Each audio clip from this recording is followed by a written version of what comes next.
Salut, c'est Anouk et bienvenue dans la chambre froide.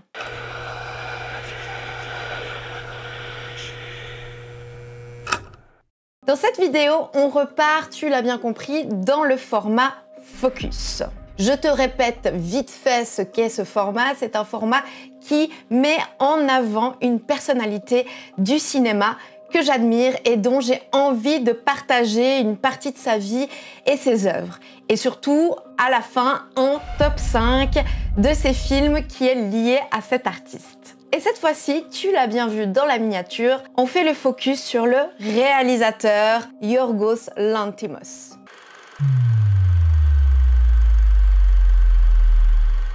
C'est un réalisateur qui est de plus en plus connu, surtout depuis cette année, avec les nominations aux Oscars. J'ai choisi ce réalisateur parce que j'adore d'amour son cinéma, qu'on peut qualifier de cinéma de genre, intéressant, prenant et bizarre, comme je les aime. Des œuvres que j'admire et que j'ai très envie de partager avec toi. Que tu le connaisses ou non, on va se plonger dans son univers avec aucune prétention et surtout avec l'envie de te donner envie. Ah, tu ne connais pas Yorgos Lanthimos? Eh bien, j'espère que cette vidéo te plaira et que tu auras envie de regarder toutes les œuvres. On va, comme d'habitude, juste revenir sur quelques aspects de la vie de ce réalisateur. Donc, Yorgos Lanthimos est né le 23 septembre 1973 à Athènes, en Grèce.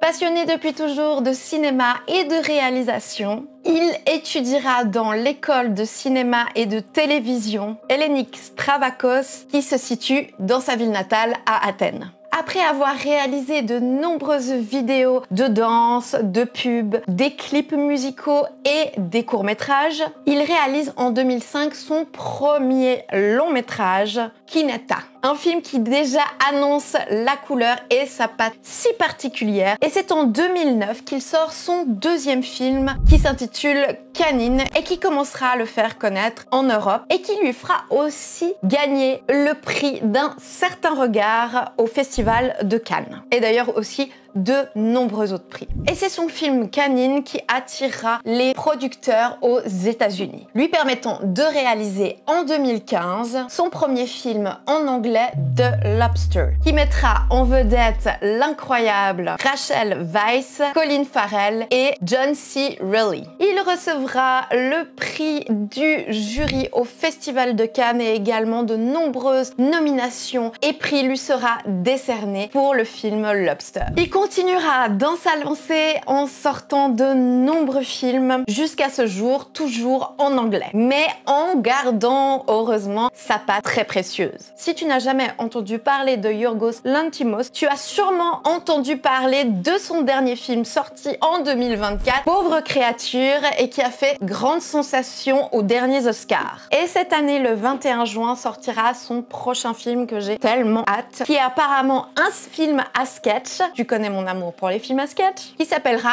Kinds of Kindness. Bon, je vais te raconter en 2 mots comment j'ai connu Yorgos Lanthimos. Mon premier film de ce réalisateur a été The Lobster, sorti donc en 2015. Je me suis complètement laissée embarquer par ce film et cette folle histoire qui dévoile une mise en scène et une direction artistique juste incroyable. Je suis donc touchée en plein cœur et subjuguée par cette œuvre. Donc je me dis, mais qui est ce réalisateur qui me met dans une zone que peu de réalisateurs ou réalisatrices arrivent à me mettre? Une zone où je me pose des questions, une zone où je me sens remplie et pleine d'émotions diverses, une zone qui me laisse une marque et que j'emporte avec moi pour un très long moment. Donc oui, je suis complètement en amour pour le réalisateur Yorgos Lanthimos. Et c'est à travers son cinéma qu'il explore l'humain et ses expériences tout aussi simples que compliquées. Inspiré par l'absurdité du monde en y mettant sa propre touche d'absurdité, qu'il dévoile de manière parfois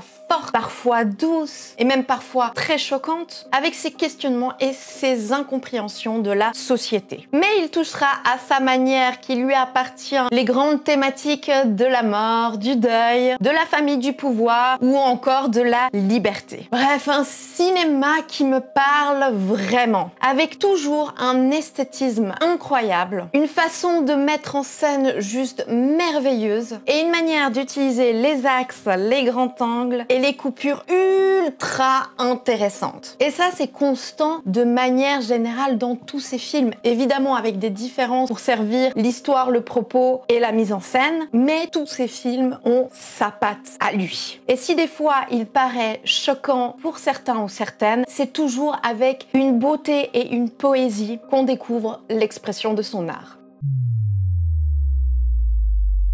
Et on passe déjà au top 5 des meilleurs films pour moi. Juste pour préciser, je n'ai détesté aucun de ces longs métrages. Alors je crois qu'il est temps de commencer ce top 5 qui t'aidera sûrement à découvrir ou redécouvrir certains films et peut-être à situer où tu devrais commencer avec ce réalisateur. En 5e position, j'ai choisi le film La Favorite, sorti en 2018. Nous sommes plongés dans ce film au XVIIIe siècle. L'Angleterre et la France sont en guerre, mais c'est la vision de ce qui se passe à la cour et avec la reine Anne et sa santé fragile qui nous intéresse dans cette histoire. Les rapports entre la reine, son amie très chère Lady Sarah et la nouvelle servante Abigail seront des enjeux importants. Tout d'abord, pour situer, je tiens à dire que les films qui se passent dans ce genre d'époque ne sont vraiment pas ma tasse de thé. Du coup, je pense que c'est la raison principale pour laquelle il est positionné en 5e place de ce classement. Ah oui, et aussi parce que je trouve que c'est celui qui a la moins la patte de Yorgos Lanthimos parmi tous ces films. Et du coup, j'avoue que ça m'a un tout petit peu manqué. Mais il reste un film incroyablement incroyable. Je suis restée bouche bée et reconnaissante devant ces rôles merveilleusement interprétés par ces fantastiques actrices Olivia Colman, Emma Stone et Rachel Weisz. Des rôles et des rapports entre elles si intéressants avec un relief et une force comme on en voit trop peu dans les rôles féminins au cinéma. Les enjeux politiques et la soif de pouvoir sont bousculés par ces trois femmes avec intelligence, stratégie et cruauté. Un film que même si comme moi tu kiffes pas trop ce genre d'époque, je te le conseille très fortement parce que il peut quand même te réconcilier avec. Et je pense très honnêtement le film le plus facile visuellement et psychologiquement de Yorgos Lanthimos. Et en 4e position, c'est Lobster qui est sorti en 2015. Ici, on est dans un film que j'aime énormément et que je n'ai du coup pas du tout envie de te résumer. Je sais qu'en plus, c'est difficile de te donner envie sans voir aucune image ni sans savoir vraiment l'histoire et dans quoi tu t'embarques. Donc, il va falloir me faire confiance. 2, 3. No! C'est le premier film que j'ai vu de ce réalisateur, comme je te l'ai déjà dit, et que c'est le film que je te conseille de commencer si tu n'as vu aucun film de Yorgos Lanthimos. Donc, je répète, fais-moi confiance, regarde-le. Il est avec des acteurs formidables, une histoire des plus bizarres et étranges comme je les aime, mais t'inquiète pas, il reste ultra accessible et vraiment très cool. Donc, ne va voir aucun trailer, laisse-toi embarquer sans savoir l'histoire, ton expérience sera d'autant plus meilleur.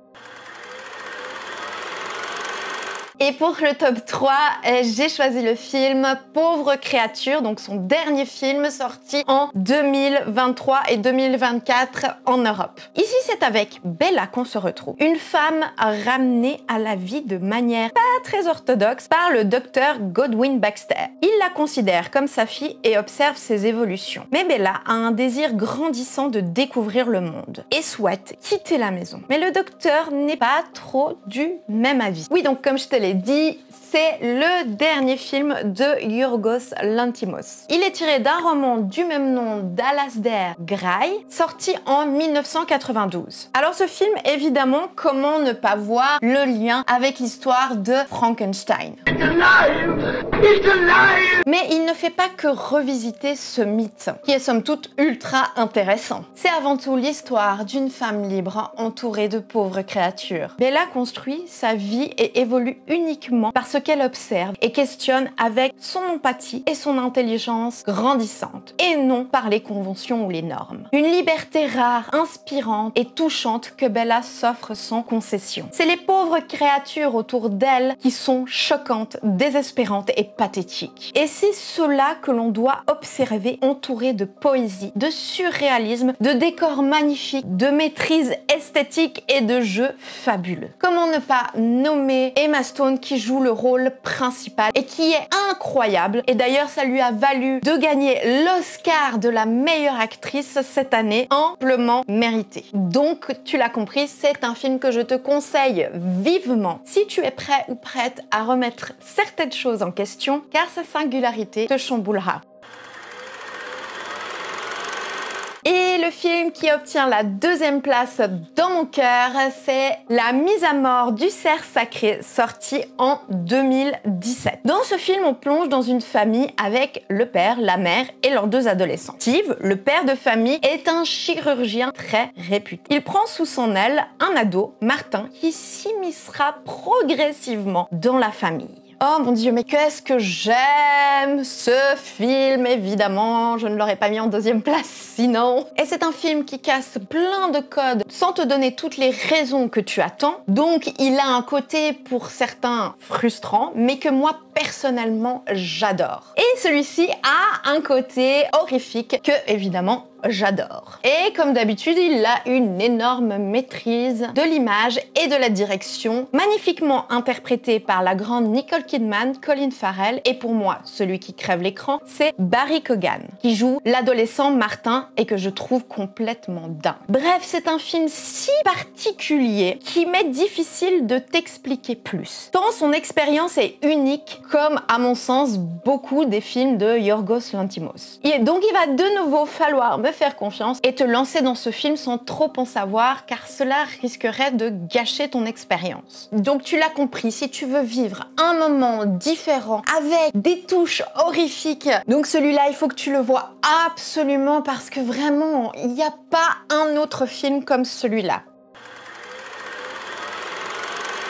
Et pour la première place, c'est Canine, sorti en 2009. On plonge en plein cœur d'une famille qui vit dans une maison avec un beau jardin, une belle piscine, ce qui est plutôt cool sur le papier. Mais les parents des trois jeunes adultes les fait vivre cloîtrés et dans une toute autre réalité. Bon, je pense que là, Yorgos Lanthimos ne détrônera jamais dans mon cœur ce film. Je suis littéralement tombée amoureuse de Canine, qui est devenu un de mes films préférés, tout confondu. Un film splendide qui m'a poussé bien plus que ce que j'aurais imaginé dans mes retranchements. Alors que visuellement, il n'y a littéralement rien de violent ou rien de choquant. Et pourtant, j'en parle dans ma vidéo des films qui m'a traumatisé, que je te conseille d'aller voir si tu n'as pas encore vu. Il est très intime, des fois un peu trop justement, et il est doux dans la forme et très dur dans le fond. Bref, ce film qui pour moi est devenu un classique ne cessera jamais de me hanter, de me bousculer et de m'hypnotiser. Un film qui est encore dans la période produite en Grèce. Ce qui, je pense, donne un relief encore plus immersif et magnifique au film. Une lecture vaste mais simple à la fois. La manipulation et la soumission sont les chefs de file, mais pas que. La complexité du libre arbitre et son sens premier. La politisation d'un peuple par la peur. Le pouvoir du sexe et sa monnaie d'échange. Et la hiérarchie patriarcale. Bref, tout un programme dans l'intimité la plus sobre dans cette famille extrêmement dysfonctionnelle. Peut-être comme ça